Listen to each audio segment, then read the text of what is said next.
What is up, down, and sideways, you lovely individuals? It is League Unlock. Eric and Mark here with you for our final power rankings from spring in the LEC. We're doing a full deep dive as we wrap up that final round robin action. And unfortunately, the theme for today and really the whole split so far in the LEC is mediocrity. Yeah, that's got to be the word of the day when you're looking at the LEC, and especially when you're looking 1 to 10, as we've got the luxury to do before you guys here. You're seeing it, and nothing is really jumping out of the page until we start to get to about number 4, number 3 on the list, and that's not exactly the type of competition that we're used to seeing from a region like the LEC, which has provided a lot of depth and power in some of these lower down teams, or the teams that do make the playoffs, provide that interesting angle. This spring LEC split was not the one. And we begin with the farewells, the season enders to a couple of squads at the bottom. And yes, another split, another blue wall being torn down. Carmine Corp finishes 10th. Things started better this split. They're picking up a win. Then, they go to 2 and 3 and proceed to lose 4 in a row. It wasn't Yamato's fault. They failed to make top 8 yet again. And now you're left here going, well, we head into summer split, the big one for Worlds. This team obviously needs to be blown up, but are you waiting until the next year? Are you just going to run it back with the same 5? What do you do with this squad? Feel like if you're Carmine Corp, you've more or less made the decisions already that have backed you into this corner, that you now have no option but to play it out for the rest of the year. I think there's not really anything that you can do in the interim, in this break that you will have between the spring split and the summer split, knowing that it obviously is a little bit longer, MSI, all these other type of things in there. I still don't think there's going to be that market, that options available to really reinvigorate, really change things for this team, because when you look at it, nobody outside of Bo has shown us that type of skill, that type of talent, or execution at this point. And even Bo, that type of consistency of those performances due to his own performance, or whether it's due to the drafting and strategy that we clearly see misaligned a lot of times with K-Corp and where his talents lie, it's not a good look for this team. And he's being so unbelievably suppressed by shouldering the load of doing 90% of the shot calling for this squad alongside Upset. This guy was just coming into his own speaking English last year, and now you're saying, can you be the main shot caller for the whole team in English? Come on. It's absolutely bonkers, and I think this is something that we talked about at the end of last split, looking towards this spring split, that the changes there, what was going to happen, what was the possibilities. We threw out one of them might be that they sack Yamato and they move on type of situation with this still crew, and we said that's not going to cut it. That's not going to work. That's not necessarily the biggest problem with this team, and you saw that play out all the way through spring. The same things going through, same kind of underperformance, not matching up, same mistakes in that coaching staff and the drafting decisions. This was a very unimpressive split from Carmine Corp. The only thing that they've got going for them right now is that blue wall is still so vocal and supportive of them, which is impressive after 2 kind of abysmal splits back to back. It's a little trickier for Rogue ahead of them because there's been more signs of life. They got to the tiebreaker with SK, kind of a best of 2. They were playing against them today to save their season. And Marcoon was definitely improved this split. We didn't see much out of Finn, but it feels like we're seeing the same thing over and over and over with this Rogue squad. I don't expect any changes coming into summer, but something's got to happen to kind of spark some life into this team. Occupying the bottom 2 slots, you're going to hear the word disappointment quite a bit talking about it, and this Rogue team fits that bill. And what's been happening, you laid out Marcoon. This recent little stretch for the team has been getting more involved, more proactive, and I think that getting him more involved, more unlocked for the team is that path to finding some success for Rogue. We know there are successful pieces here that can contribute, can put up the performance at this LEC level. We've not seen it for a little bit now, and it's starting to stretch into this territory where you start to doubt the roster. You start to doubt whether this is the mix, the right combination of spices to get this dish out the door and get an A+ type of situation. That's what you're feeling with Rogue. That's what you're looking at with players like Larson, like Comp. You're trying to find something. Those results, those stats aren't giving you much in return. And again, there's so many games in a split where we just don't see Rogue really do much and kind of roll over. But they did that to SK in their first matchup. SK was the ones rolling over, but they did bounce back in that tiebreaker, so they're enough to move to that 8 spot. But an underwhelming, especially second half of this round robin for Nisqy and Isma as that so exciting duo that we had from the winter split. But one thing's for sure for SK, come next year, Mr. Irrelevant is going to be getting some phone calls from top teams in the LEC. Getting that ka-ching, ka-ching. He better be earning some of that money, man. That's what I'm looking at for your boy Irrelevant up in the top side. You lay things out for SK, and as you said, you're looking at Isma and Nisqy in the mid lane and the struggles that they had, really more or less starting from the second half of this split. And that is really where things started to tank, started to drag for this SK team. One, that we had taken positives from that first winter split and hoped that they would build upon, which they did, not necessarily, I think, to the degree that a lot of people would have maybe had hoped or had pushed for this team to try and really carve themselves out to one of those upper tier teams. I think they're just still finding themselves in that middle tier, just below it type of territory right now in the LEC. And, kind of opposite of them, shout out to GiantX, a spot ahead of them. They came alive when they needed to. The only team to go a perfect 3-0 on this final week of the round robin. Did it against Rogue. Okay, less impressive. But Vitality and Team Heretics, 2 marquee wins for them to secure that final spot. They had a lackluster split the first 2 weeks, but turned it on when they needed to. Still remain most excited, and the shining spark on this squad is Jackie's in that mid lane as he continues to develop. And you saw it in the matches here, Team Heretics Vitality, as you laid out what Jackie's can do, what type of player that he is going to develop into for the LEC. And I think this is one of those rising stars right away. What we're seeing from him for this GiantX team, the way that he's instantly able to contribute and really take a leading role in those contributions for the team is something that I really like to see in a lot of the team fights going on for them. GiantX, yeah, absolutely, you're right. The way that they started out this split, there was no real expectation, no real sign of that promise coming through. You were still holding on to that hope of the development of Jackie's just in particular. But I think the rest of the roster has rounded out the performances, and I think this is where you start to find that difficulty in the LEC and where you're trying to value their power level for these teams in that playoff territory. Still don't have huge aspirations or hope for them in these best ofs, especially when they're matching up against Fnatic in that first round. But getting here is a step above for what they were looking like in those first 2 weeks of action. So big kudos to them. It was a 4-way tie at 6-3 atop the table. And unfortunately, the least confident of those 4 6-3 squads to me, to us, is Team Heretics coming in that 6th spot. And I know you look at purely the numbers, they got the best team KDA, they got the best Nash percentage, but you watch some of these games, and even in ones that they're winning, I'm never confident that they're coming away with the win. I'm always kind of, it's close, it's on the fence. Okay, they won the fight and eventually closed things out, but 6-3.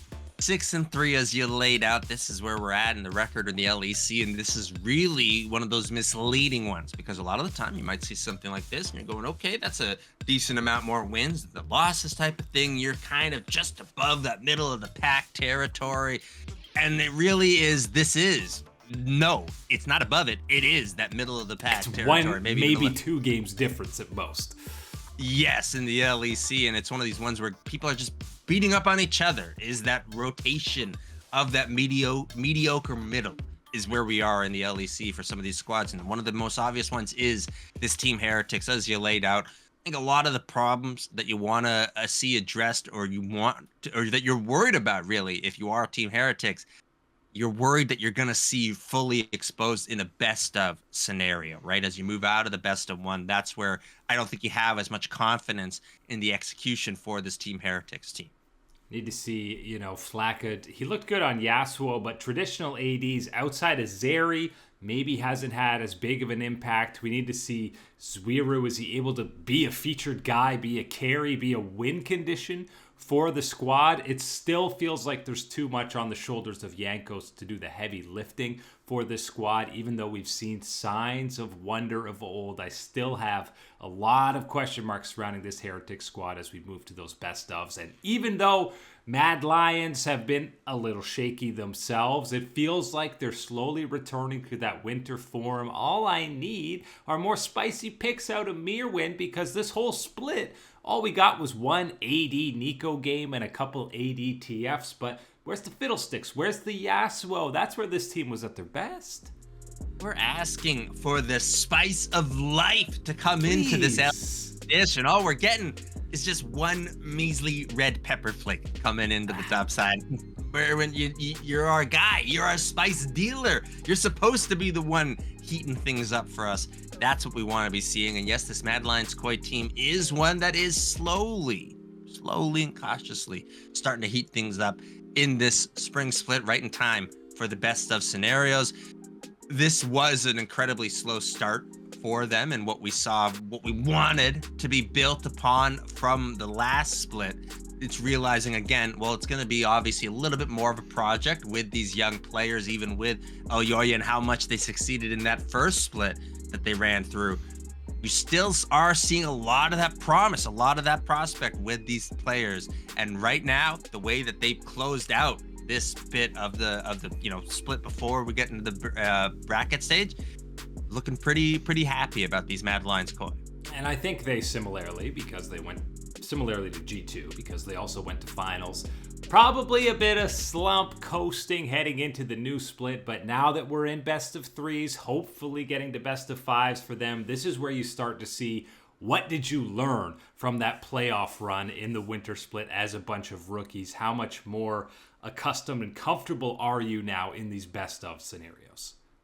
Yeah, and one of the big things for me is going to be, of course, the veteran Elyoya, and keeping track of how he's progressed with these young players and how their progression is going, and what he now knows and he is tasting is a trip to an international event. That's what's on the line. That's what's a possibility for these young players alongside him for Mad Lions Koi. He's hungry to get back to that type of event, and he knows what type of gains, what type of experience you can get from going to that event for these young players that he is with. That's got to be the priority for him in sharpening up in these next couple of weeks for these best of scenarios. Just ahead of them, one game ahead, Team BDS goes into the top four, and I know Team Heretics and BDS are now a first round draw when it comes to playoffs, and despite having a worse record, I think most people probably would favor BDS in that matchup, which is exactly why they're a few spots ahead of Heretics. Yeah, and we did see a little bit of a decent enough push back this week from BDS, where I'm feeling like they are going to solidify that spot where they just find themselves just below whatever tier it is that contains G2 and Fnatic, that old guard of the LEC that have found their way to the very top once again.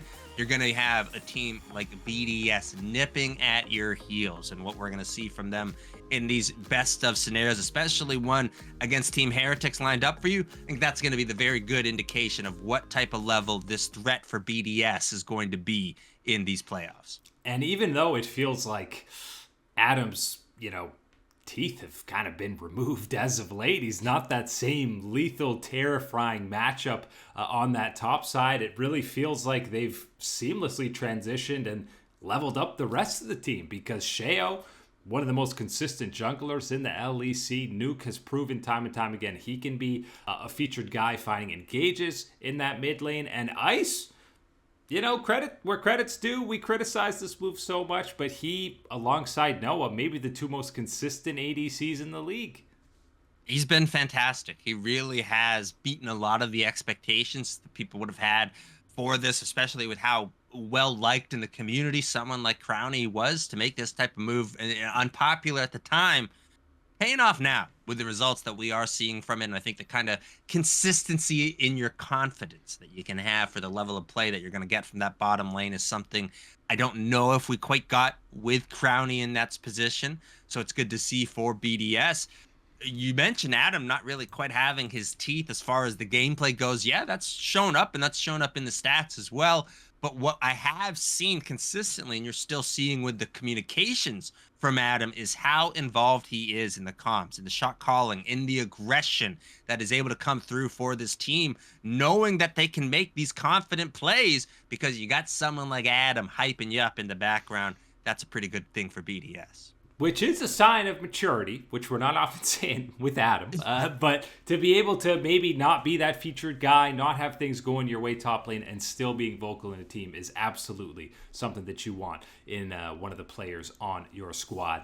Then we move into more of these 6-3 squads, and definitely did not think we'd be talking about Vitality in top 3 category heading here. But hey, close things out with a pretty convincing win against G2. You can talk about G2 maybe trolling a little bit, but Vitality, I mean, across the board, yes, Hilly, even within a single game, can switch between inting and carrying, but Photon and Douglas have been the two standout level ups for this split for me.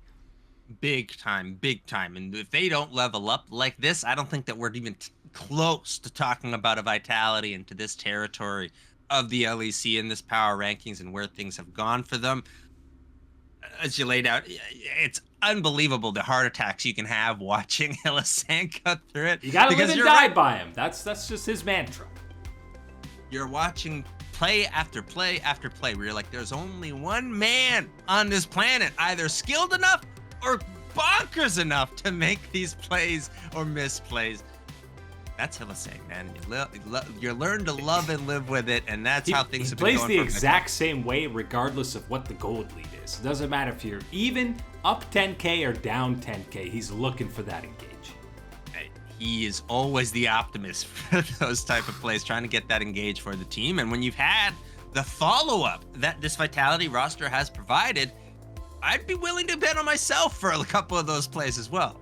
And they have, and for the most part, 6 out of 9 times, basically, it's worked out for Vitality in the split. Still don't have ready to call them favorites or have huge confidence in them, even though technically, due to head-to-heads, they finished higher than G2 in the standings, which kind of, again, takes away from this whole round robin. When there's no tiebreakers or anything, you just slap 4 6-3 teams and go, yeah, well, head-to-heads, whoever won this, blah, blah, blah. That's how things get sorted out. But either way, there's no question heading into best ofs, regardless of how things went. Both G2 and Fnatic finished 1-2 this week, but they're still going to be the two most terrifying teams to match up against. We'll start with Fnatic. Even though Oscarinin has been a bit inconsistent, more of a liability over the last couple of weeks, I think it's safe to say Humanoid, even more so than Caps, probably the best mid laner through these 9 games. And to have Humanoid being at that type of level when we've already been talking about the strides Razork has been taking as that, lead jungler for the team, that is a mega good sign for Fnatic. We know how important mid-jungle duos are, the synergy between them, the pop-off ability, and you've got 2 of the guys at the very peak of it right now in the LEC, and Razork and Humanoid. Humanoid really being the one that I think kind of was left maybe a little bit lagging after that winter split. He was still phenomenal, and he was out front of, I think, Razork as far as the power we're going for in Fnatic. Enter this split, Razork starts really performing, really running away with it, and Humanoid, I think, is caught up in this time before we get to these best of events. As you laid out, Oscarinin, that's the one we're looking up in the top side, because I think a lot of people were impressed with the progression from when we had last seen him to the winter split that we had, and now we wanted to see that continued, accelerated into the spring split before we hopefully are seeing a Fnatic at an international event, possibly. This was not necessarily the split to build off of what we had seen last split. But you've got to know how hungry these guys are going to be now with another MSI potential on the line. They're so starved for a victory as an organization and most of the players on this roster. So I'm excited to see an ignited Fnatic in these best ofs. And again, despite kind of troll week from G2. BB just refusing to play anything meta. He's going Rek'Sai, Zac. Mickey's inting a little bit. Hans Sama's running around on Smolder, not picking up kills. But this is kind of the slump I expected G2 to start the split with. They ended up going full Rocketeer 4-0 dominating, but definitely fell off to wrap it up 2-3. But nobody in their right mind would ever still be picking G2. This is still the most terrifying team that nobody wants to match up against in best ofs. It's the age-old problem with G2 when they get into one of these slump type of territories where they start to struggle. You start to see a little bit of slip in the tightness of the performance that G2 is able to provide on the LEC stage. That's where the question is this real or is this fake? Is this really a G2 that is going into this slump mode where they're gonna slide? It's not gonna be as clean. There's gonna be mistakes. There's gonna be questionable things, all that type of stuff, which we have seen at various points in the history of not only obviously the organization G2, specifically these players in Broken Blade, in Caps, in Picky and on Sama. You've seen it from these veterans before, so it's not exactly that type of unfamiliarity in it. But then we've seen this, and we've seen instant turnarounds. We've seen miraculous runs through best of scenarios after a type of thing where you look like the biggest loser ever to question that G2 was going to be the dominant team in Europe. That's where we're at. We're at that crossroads once again. Is this a real slump, or is this the G2 that is still going to be the champions of the LEC? Yeah, I mean, the easy answer is it fully does just, I'm not going to call it burnout, but preventative burnout, where the team maybe isn't as laser focused as they would be. Because let's be honest, these round robins, G2 could finish 2-7, get a tiebreaker to finish 8th. And no one's picking them as that first round matchup as the 8th seed because it's only 9 games you're going off of. So they're still absolutely terrified. The one slight concern, Yike did look a bit tilted this week, and this is the weakest split we've seen out of him on G2. Not to say he can't bounce back in a big way in best ofs, but that's the one only little concern that I have for G2. But still, they're going to be huge favorites in this playoff run. But that is it today for Liga Unlocked.